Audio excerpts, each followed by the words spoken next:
personificações, não pessoas. Palestra completa realizada em 20 de junho de 1969. No livro de Neemias somos informados de que eles leram o livro, a lei de Deus com interpretação, e deram o sentido para que o povo entendesse a leitura. Gostaria que isso fosse verdade para os pregadores de hoje, mas infelizmente eles tomaram erroneamente personificações como pessoas e o primeiro sentido grosseiro como o sentido último pretendido.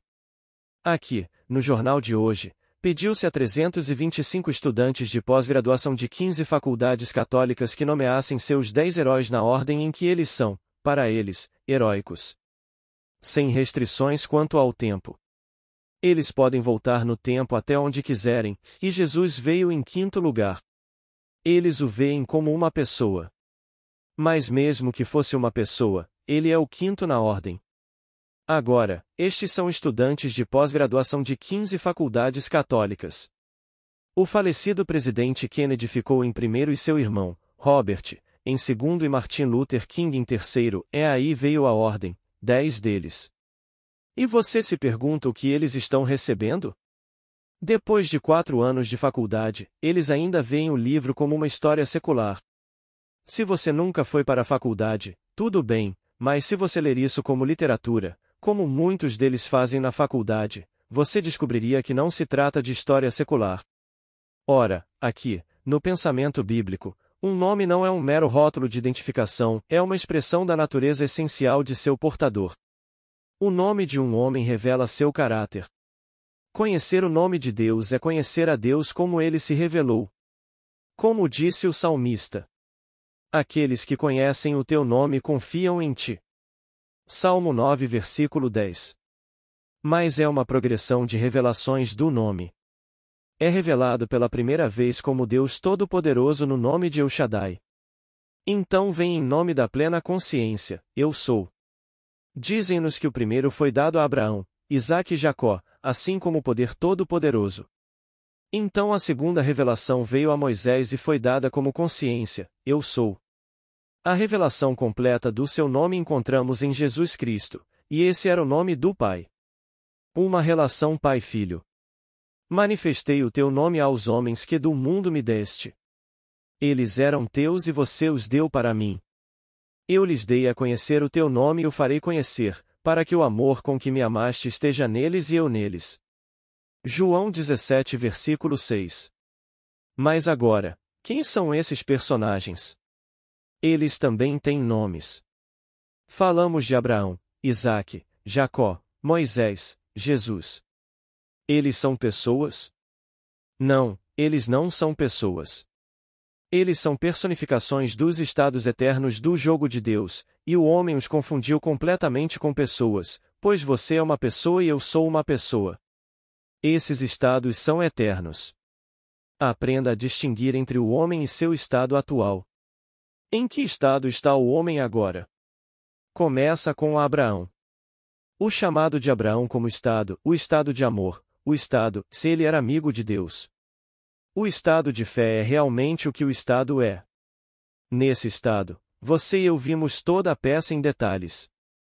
Então a peça chega ao seu clímax e cumprimento no estado chamado Jesus Cristo. É um estado e quando você alcança esse estado a peça termina. E você é o autor da peça. Mas dizer que ele é meu herói e eu o coloquei em quinto lugar como pessoa é interpretar mal a história da Bíblia. Não se entende nada se você pode nomeá-lo entre personagens que são personagens da história. Como Blake disse que isso sempre deve ser entendido quando você abre a Bíblia e lê qualquer coisa na Bíblia. Deve sempre ser entendido que as pessoas Moisés e Abraão não são aqui entendidas, mas os estados significados por esses nomes, sendo os indivíduos representantes ou visões desses estados eternos conforme foram revelados ao homem mortal na série de revelações divinas conforme estão escritas na Bíblia. Agora ele disse: eu vi esses estados em minha imaginação, quando vistos à distância aparecem como um só homem, mas quando você se aproxima aparecem multidões de nações. Digo a você que tive essa experiência com Blake. Blake nasceu em 1757 e morreu em 1827, 87 anos antes de meu nascimento neste mundo de César. E ainda assim eu conheço Blake. Conheci Blake esta noite depois de discutir o tema habitual ao mistério de Deus. O que mais discutir? Ele me disse: caia para trás. Um completo abandono de si mesmo, sem nenhuma restrição. Não importa se você se espatifar no nada. Apenas caia para trás. Então, como se tivesse caído da Terra, estou viajando pelo espaço como um corpo interestelar. Poderia ser uma estrela, mas estou viajando pelo espaço. E quando esse movimento cessou e eu parei, olhei para cima e aqui ao longe estava um único homem, todo radiante. Seu coração era como um rubi flamejante. Mas quando me aproximei dele, aqui aquele corpo continha inúmeras nações e raças, todas as pessoas da eternidade naquele corpo.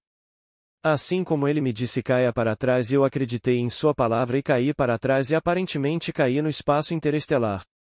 Aqui estou me aproximando de um ser brilhante, um ser que contém todas as raças, todas as nações, tudo no universo.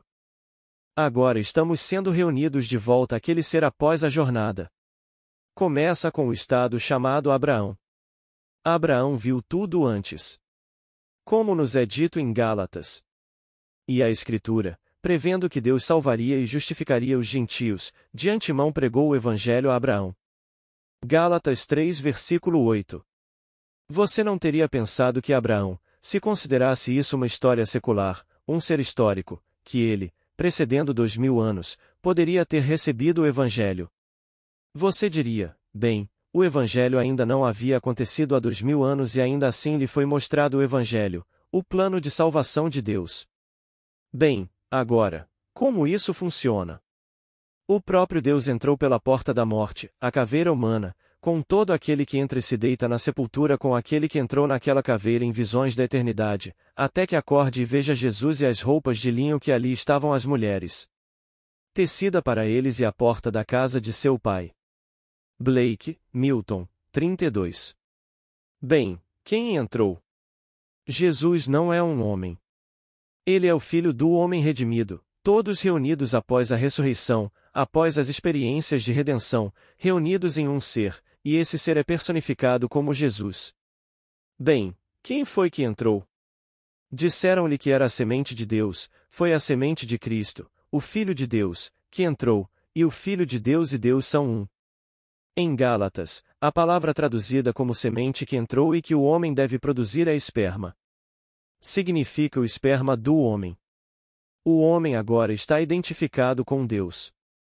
Não é o esperma físico, é apenas uma sombra produzindo corpos de morte. É o sêmen espiritual.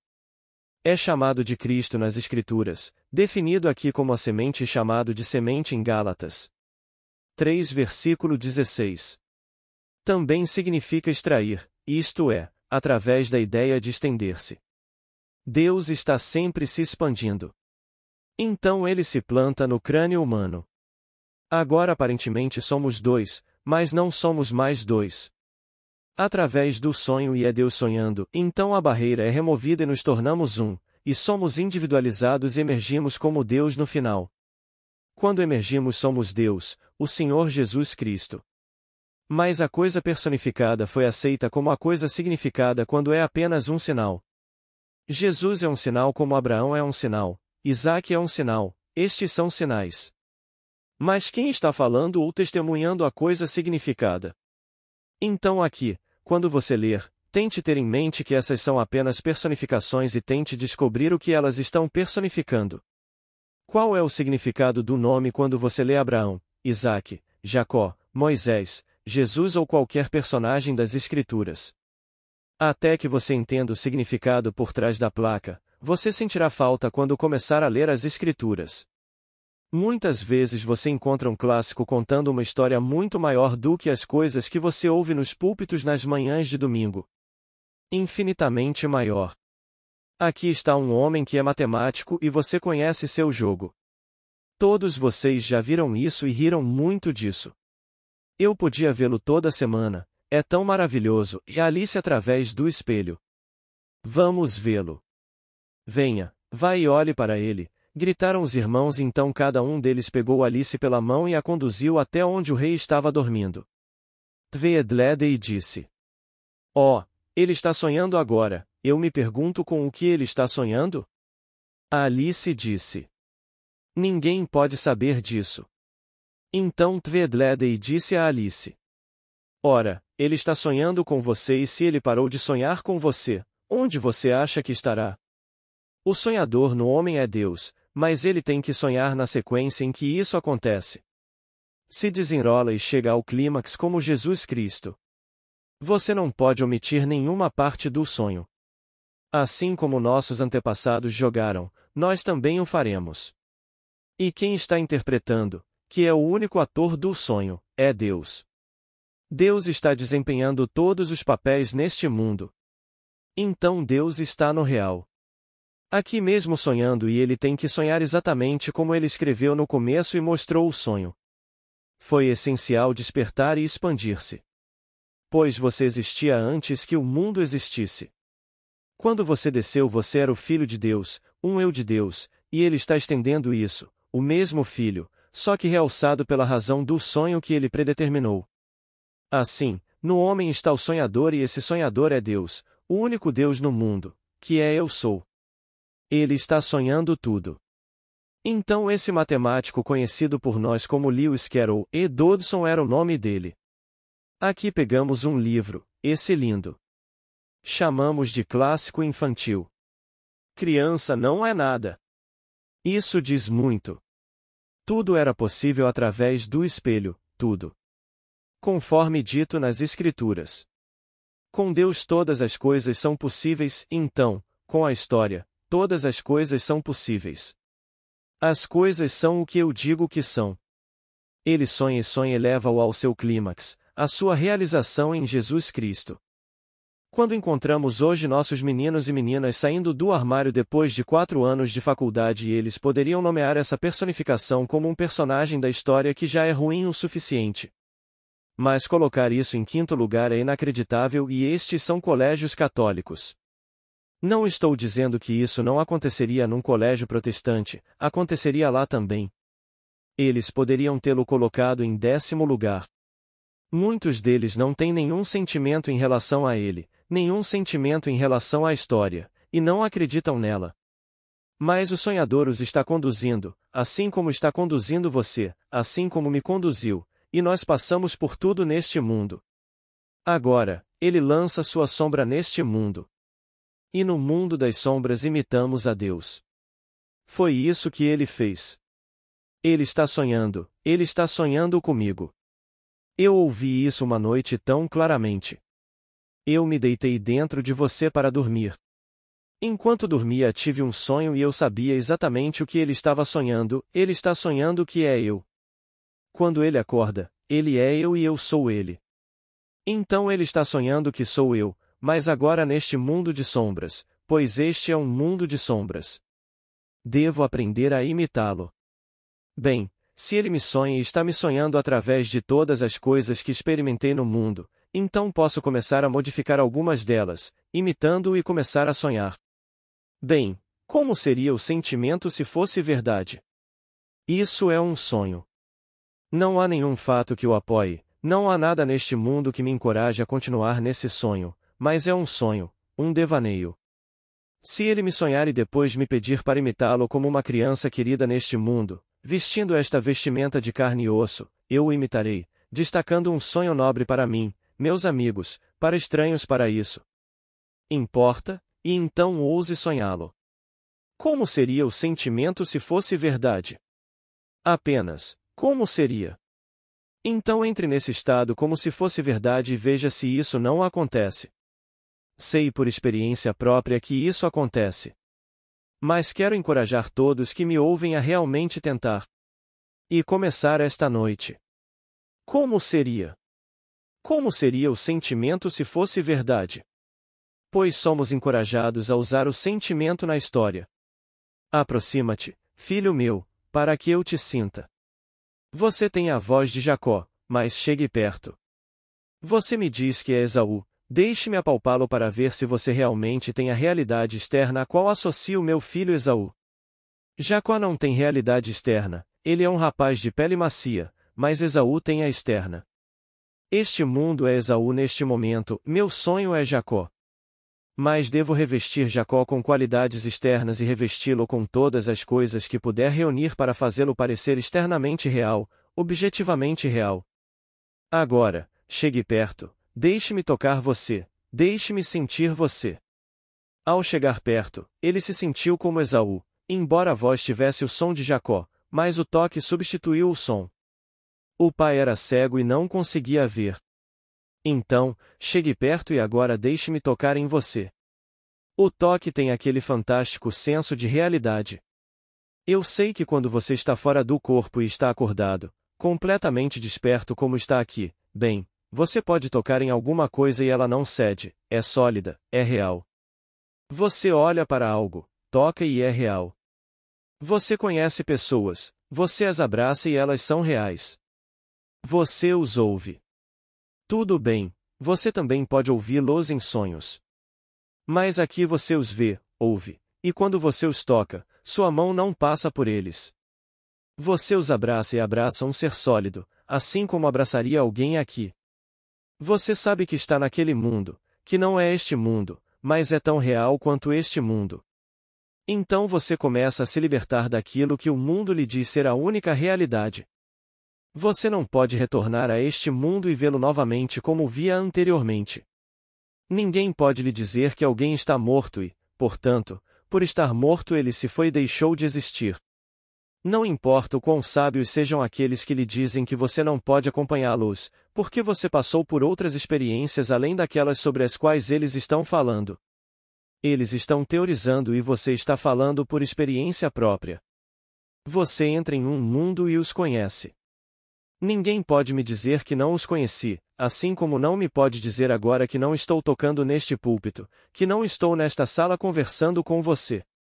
Isto neste momento é mais real do que qualquer outra coisa agora. Mas quando estou nestes mundos, eles são mais reais do que qualquer outra coisa. São sólidos, solidamente reais. Então, volte agora ao sentido do tato. Pegue qualquer coisa e você consegue imaginar que poderia ser tocado? Bem, você diz, como você poderia tocar no dinheiro? Você pode tocar no dinheiro. O dinheiro até tem cheiro. E esse é um dos sentidos que ele usou. Ele disse: aproxime-se, meu filho, para que eu possa tocar em você. Quando ele chegou perto e o tocou, ele disse: você se sente como meu filho Esaú e cheira como Esaú. Você tem o odor de meu filho. Então ele pegou dois sentidos que para ele eram como tocar, porque era preciso chegar perto para detectar o aroma, e chamou isso de seu filho Esaú.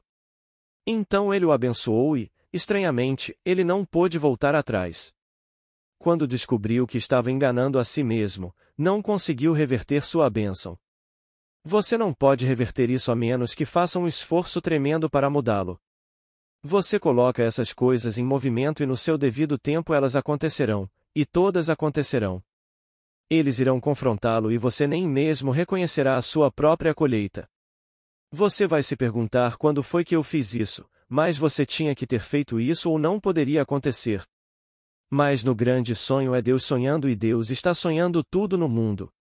Bem, você não pode mencionar nada hoje que consideramos novo, fantástico, que não esteja registrado abertamente nas Escrituras. Você mencionou um vício. Vou mostrar isso nas Escrituras.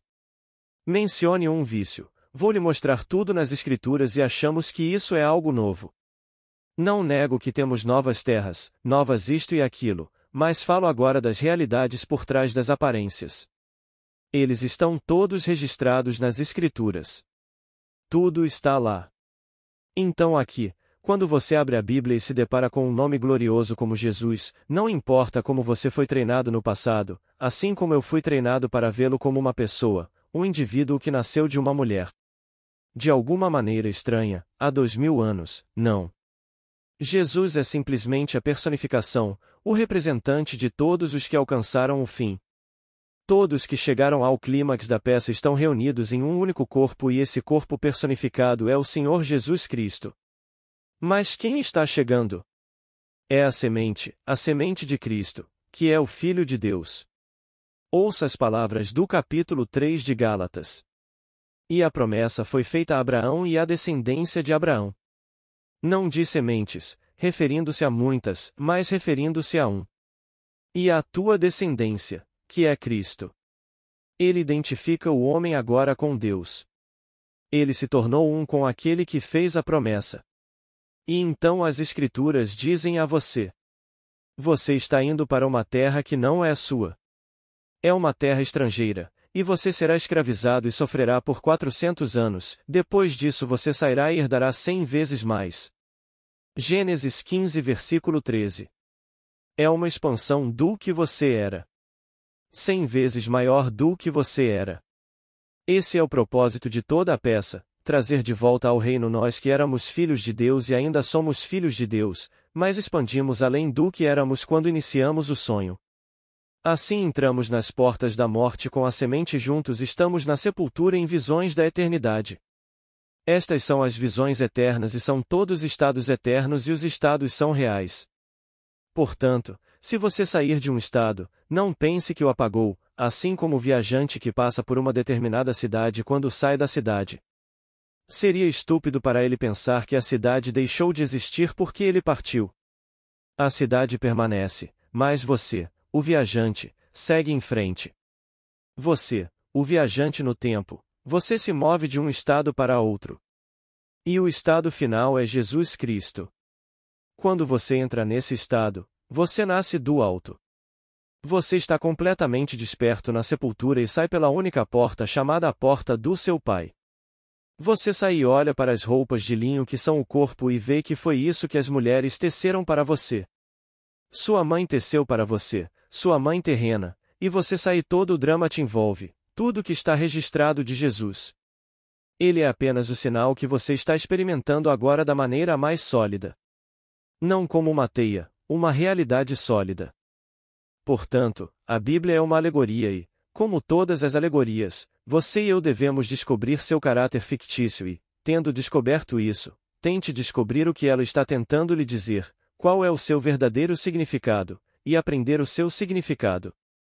Portanto, a história de Jesus é uma alegoria do começo ao fim.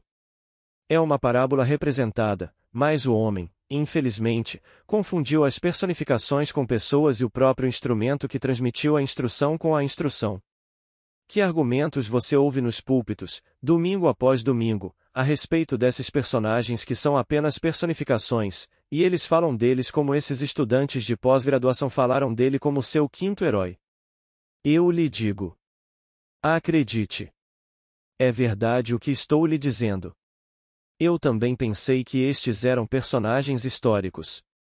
Que eles viveram, como nos disseram, há 1000 anos, 2000 anos, 5000 anos e assim por diante, dependendo da idade do livro que você está lendo, mas eles não o fizeram. É uma peça que foi concebida na mente divina. Não é de composição humana, tem uma origem divina. Quando você experimenta isso, você sabe e pode testemunhar isso. Agora, ele chama pessoas de vez em quando e as envia como testemunhas. Eles são aqueles que são chamados de apóstolos nas Escrituras. Mas o apóstolo vive agora no mundo. Quem é enviado deve primeiro ser chamado deste mundo. Ele é chamado deste mundo para o mundo celestial e para lá é comissionado e enviado, pegando a mesma roupa que deixou na cadeira ou na cama, maravilhado além da conta com o que experimentou. Agora ele pode testemunhar a verdade do Evangelho. Ele não apenas pode pregá-lo, mas também é uma testemunha disso. Ele lhe diz a diferença entre a coisa significada e o sinal. Não nos é dito nas Escrituras. E o próprio Senhor vos dará um sinal. Uma jovem conceberá e dará à luz um filho, e lhe chamarão o nome de Emanuel. Mateus 1 versículo 23. Bem, Emanuel significa Deus conosco. Ele está conosco, com cada criança nascida de mulher. E essa já é a concepção. A semente já está aí aguardando um certo, você pode chamar isso de fertilização em um determinado momento, e a partir de então isso acelera por dentro, e então o próprio indivíduo é quem sai. Tudo o que você vê ao seu redor são apenas sinais que testemunham sua expansão. Sua expansão foi o seu nascimento, e você saiu da sepultura. Então você subiu, você ascendeu, e o próprio Espírito desce sobre você e o sufoca de amor, porque ele sela a sua aprovação. Ele aprova tudo o que você é agora, tendo passado pelo sonho. E quem fez isso? Deus fez isso. E quem acordou? Deus acordou. Então, quando ele acorda, você acorda e você é ele, mesmo que ainda deva continuar em seu estado limitado até finalmente tirar a pequena vestimenta de carne e osso. Portanto, tente não esquecê-lo ao lê-lo. E espero que você esteja lendo a Bíblia diariamente. No que me diz respeito, não encontro nenhum livro comparável a ele, por mais bem escrito e bonito que seja. Mas a Bíblia. Mas você não ganha nada com ela se a ver como o mundo a vê. No entanto, se você vir isso através dos olhos do místico que experimentou as Escrituras, então saberá quem é Jesus, saberá quem é Abraão, quem é Isaque. Bem, pegue os próprios nomes. Quando você segura aquela criança, bem, quem é? Ele ri. E qual é o nome de Isaque? Ele ri. Quem foi prometido? Abraão foi prometido e a ele foi prometido o quê? Um filho. E como ele chamou o nome do filho? Ele ri. No entanto, é apenas um sinal. Isto será um sinal. Vai e encontre aquela criança enrolada em panos, e ela ri. Quando você o levanta e usa um termo carinhoso, ele ri. Então a coisa toda desaparece. Agora, vá até Moisés. O que isso significa? O que o nome do homem significa? Significa simplesmente nascer. Ele ainda não podia entrar na terra prometida porque ainda não havia nascido. A palavra na verdade significa nascer. É o antigo perfeito do verbo egípcio nascer. Então Moisés vai nascer. A coisa toda leva ao único ser, que é você mesmo. Pois tudo está contido dentro de você. Acredite em mim, eu vi um homem e o vi contendo todo o universo. Como pode um homem conter tudo? Mas eu vi. Parecia um homem à distância, e quando me aproximei desse homem, uma multidão de nações, raças e pessoas, todas num só homem. Então você entenderá a visão de Blake. Tudo o que você vê, embora pareça fora, está dentro, em sua imaginação, da qual este mundo de mortalidade é apenas uma sombra. Toda a vasta coisa é empurrada para fora. No final, você sai e você é aquele homem. Todos serão reunidos naquele mencionado nas Escrituras como o Senhor Jesus Cristo. No final, há apenas o clímax. Eu gostaria de poder contar a todos e convencê-los de que só existe um verdadeiro Evangelho de Cristo e que é este. A humanidade está redimida, não vai ser, a humanidade está redimida. E está feito. Tudo está feito. Se você está passando em direção ao clímax, isso não significa que não chegará lá. Não há nada que você possa fazer neste mundo que o impeça de chegar lá e ter a experiência, porque o drama acabou. Isso foi realizado. Cristo ressuscitou, então a humanidade foi redimida e ninguém pode se perder. Não há besta neste mundo, homem tão assustador, que se perca. Não nos é dito nas Escrituras. O Senhor endureceu o coração do Faraó. Bem, se o Senhor endureceu isso, como você pode condenar Faraó por não deixar seu povo ir? Tudo faz parte da peça. A um certo nível, você não consegue ver isso e amaldiçoará a Deus como Jó. Como disse sua esposa. Amaldiçoe-o e morra. Amaldiçoe a Deus e morra. Por que passar por isso? No entanto, Jó é a história de cada criança nascida de mulher, um ser inocente submetido ao inferno pela vontade de Deus, como foi contado no último capítulo, o capítulo 42. Então seus amigos e parentes vieram a Jó e festejaram com ele, e o amaram e o consolaram por todo o mal que o Senhor Deus havia trazido sobre ele. Ninguém mais causou isso a ele. O sonhador traz isso sobre você. Você sonha sonhos ignóbeis e esse sonhador é Deus. Ele faz tudo no mundo. Agora, você se controla bem no final. Como você está agora? Você está chegando ao último trecho, por assim dizer, e então altera a jogada. Faça-o conformar-se aos seus nobres sonhos, aos seus lindos conceitos, e sonhe da mesma forma que o pai sonhou durante todo o caminho ao levá-lo com ele. No final, quando ele leva você ao clímax, você é ele, não mais dois. Ele deixa todos e se apega a você, sua emanação, sua esposa, pois ele é chamado nas Escrituras de seu marido. O teu Criador é o teu marido, o Senhor dos Exércitos é o seu nome. Isaías 54 versículo 5. Assim, no final das contas, marido e mulher não são dois, eles se tornaram um só ser, um só corpo, um só espírito, um só Senhor, um só Deus e Pai de todos. Não há espaço para dois, há apenas um. Agora aqui, estamos chegando ao final da nossa sessão. Não apenas pense nessas coisas adoráveis relativas ao seu fim último, mas antes de nos encontrarmos, se nos encontrarmos novamente, você terá o mundo de César. Você tem tanta coisa que precisa fazer no mundo de César. Você precisa de casas ou apartamentos, mais dinheiro, isso, aquilo e aquilo outro. Não hesite nem por um momento em sonhar.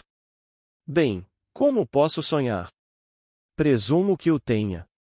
Minha suposição é o começo do meu sonho. Eu persisto na minha suposição e estou persistindo no meu sonho. Embora a razão o negue e os meus sentidos o neguem, a minha suposição, embora neste momento negada pelos meus sentidos, se eu persistir, irá consolidar-se em facto. Já assisti inúmeras vezes. Isso vai se tornar um fato. Então tenha um sonho nobre. Isso não interferirá no sonho básico que está ocorrendo em você, não há razão neste mundo para que interfira, e não pode interferir. Pegue seus lindos e maravilhosos sonhos e persista neles. Apenas caminhe como se fossem verdadeiros. Tente tocá-los, dê-lhes realidade. Se eles podem exalar um odor, então tente detectar o odor. Eu tentei apenas com um odor simples e ensinei outros a absorver o odor. Certa noite, uma senhora disse: "Vou testar agora." Ela não tinha certeza se funcionaria, mas abraçou um enorme buquê de flores, rosas. Ela podia detectar o aroma da rosa. É diferente de qualquer outro aroma. Quando ela ficou completamente saturada com a sensação e o odor das rosas, ela simplesmente desistiu. Não naquela noite, mas na noite seguinte, ela morava nas Torres Waldorf. Quando ia para seu quarto, aqui, ela sentiu esse aroma de rosas. Ela se perguntou de onde eles estavam vindo. Ela parou na frente de uma porta pensando que vinha daqui. Era tão potente que todo o corredor estava permeado pelo odor de rosas. Ela olhou para seu próprio quarto, a janela estava aberta e a corrente de ar era grande quando ela abriu a porta, e lá veio aquele cheiro enorme e insuportável de rosas. Ela olhou para seu quarto e viu em sua cômoda 3 dúzias de beldades. Parecia que a rainha-mãe, a atual mãe da rainha, estava na cidade de Nova York neste enorme banquete. Mais de 1000 pessoas compareceram ao banquete de língua inglesa, e ela foi a convidada de honra. Então essas lindas rosas foram cultivadas para ela e receberam o seu nome. No dia seguinte, quando estavam limpando, perguntaram ao Maitre o que fazer com as rosas e o Maitre disse: "Bom, eu sei que a senhora Niemeyer adora flores. Dê a ela 3 dúzias, e dê 1 dúzia a fulano e dê 1 dúzia a fulano." Mas ela foi escolhida porque adorava receber flores e receber 3 dúzias de belezas. Eles estavam simplesmente perfeitos na noite anterior, então estavam igualmente perfeitos quando foram levados ao quarto dela no dia seguinte. Aqui ela foi dominada por rosas. Isso é colocá-lo à prova. Então não me importa quem você é e convido você a testar. Convido você a aceitar o desafio. Você não foi convidado no capítulo 13 de 2 Coríntios. Vocês não percebem que Jesus Cristo está em vocês? Falhem no teste. Então teste-o e veja. Você está convidado a testá-lo e ver. Bem, agora é assim que eu iria testá-lo, pois ele é o poder de Deus, a sabedoria de Deus, o amor de Deus. Ponto tudo nessa semente e essa semente está em você. Muito antes de ele acordar como você pode testá-lo. Você não consegue sentir uma rosa agora em sua mão? Não há rosa aqui, mas você pode senti-la. Sinta aquela qualidade aveludada de uma rosa e você poderá detectar o odor se conhecer o odor de uma rosa. E quem não conhece? Você pode pegar qualquer uma dessas coisas e testá-la.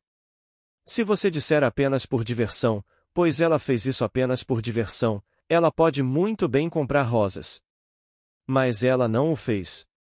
Ela recebeu 3 dúzias de belezas. Então, esta noite, quando você sair daqui, faça uma promessa a si mesmo de que viverá de acordo com isso e apoie-se na esperança de que Cristo está despertando em você. Porque você não pode falhar de qualquer maneira, então apenas encoste-se nele. Então aceite a promessa dele de que você pode assumir qualquer estado e isso se tornará um fato. Pois essa é a promessa dele. Não é dito com estas palavras, mas é ainda mais bonito. Tudo o que você deseja, acredite que você recebeu, e você receberá. Você não pode afirmar isso de forma mais clara do que isso.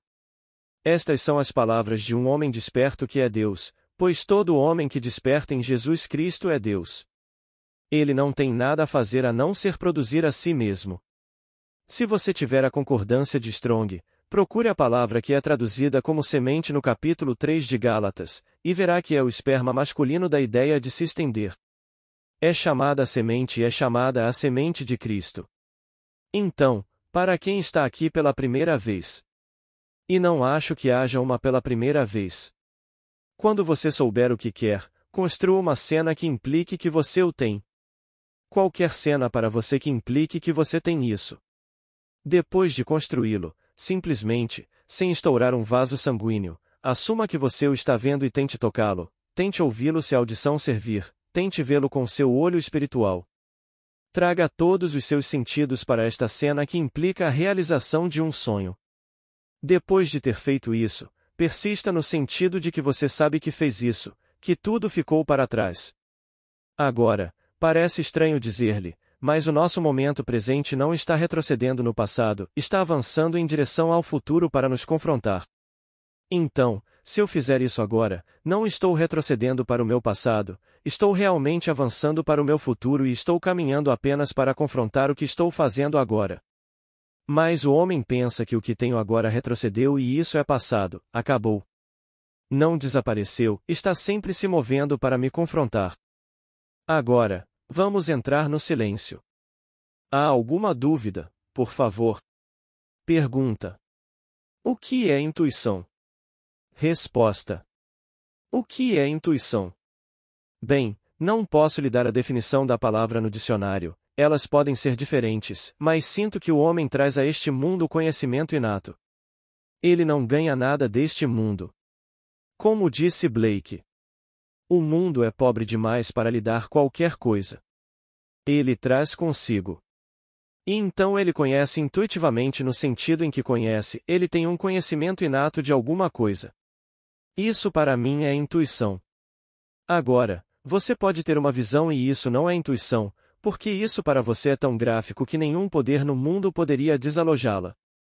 Quando vi a corrida 3 dias antes de ela acontecer, não há nenhum argumento que alguém possa me dar para me dizer que eu não a vi e que vi exatamente como aconteceu. Se eu tivesse alguma quantia de dinheiro, eu o teria colocado bem na cara daquele que realmente veio primeiro, artes e letras. Eu vi o final e vi Majestic Prince em segundo, na próxima posição, e vi Dick em terceiro. Eu o vi. Como alguém poderia me dizer que eu não vi? Eu vi. Vi as cores e contei para minha esposa na manhã seguinte, e contei para minha filha no sábado de manhã. Ela estava indo para a casa de um amigo que queria que o príncipe vencesse. Bem, eu queria que ele ganhasse também. Mas eu não conhecia o jockey, o dono, não conhecia o treinador, eu conhecia eles. Mas eu não tinha nenhum interesse pessoal, apenas um interesse sentimental. Portanto, não havia razão para eu começar a fazer nada.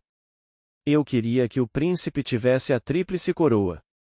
Mas vi a corrida nas primeiras horas da manhã de quinta-feira, por volta das 4. Estive mais perto daquela corrida do que jamais estive de qualquer corrida na minha vida quando a vejo através destes olhos, ou mesmo quando estou na linha de chegada. Eu não conseguiria ver tão de perto se os usasse com óculos, pois com o olho espiritual você vê todas as cores em detalhes. Você vê tudo. Eu vi o cavalo entrar na murada e nada conseguia pegá-lo, arrancando, afastando-se. Mal pude acreditar que vi aquilo. E eu acordei, posso te dizer, acordei desapontado. Fiquei desapontado porque queria ver algo diferente disso. Mas eu vi e tive que seguir com a minha visão, pois Deus se dá a conhecer a mim em visão.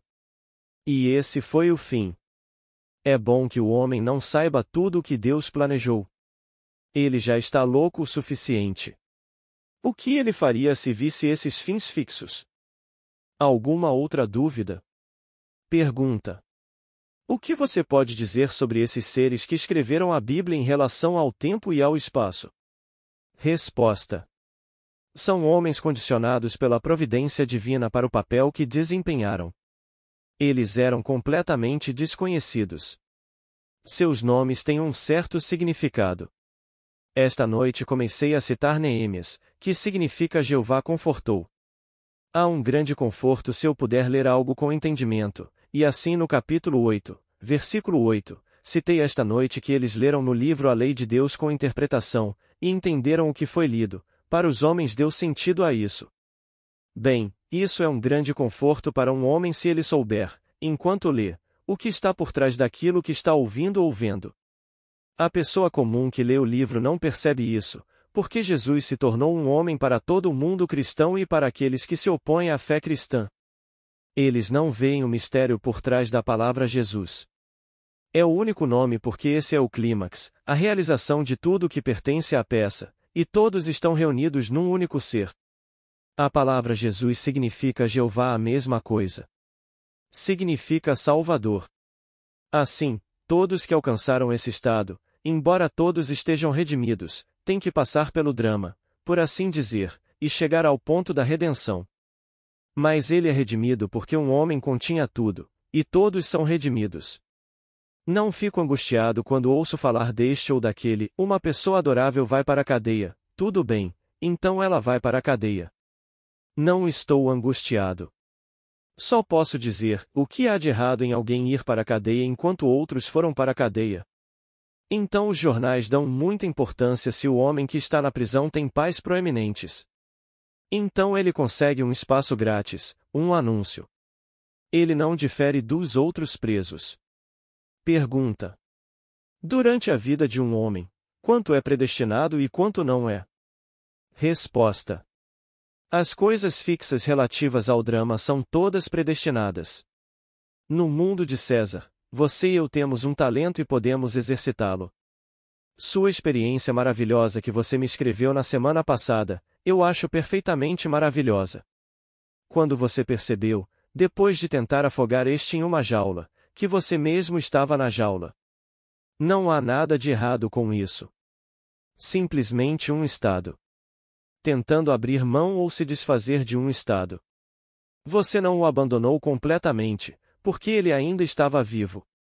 Mas você se reconheceu nisso. Acho que a sua outra sobre a criança é perfeitamente maravilhosa.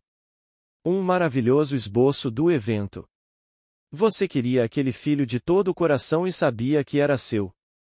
O número 7 é significativo, pois o 7 significa uma experiência espiritual. 7 é sempre espiritual. Então gostei imensamente da sua carta. Até segunda-feira. Obrigado.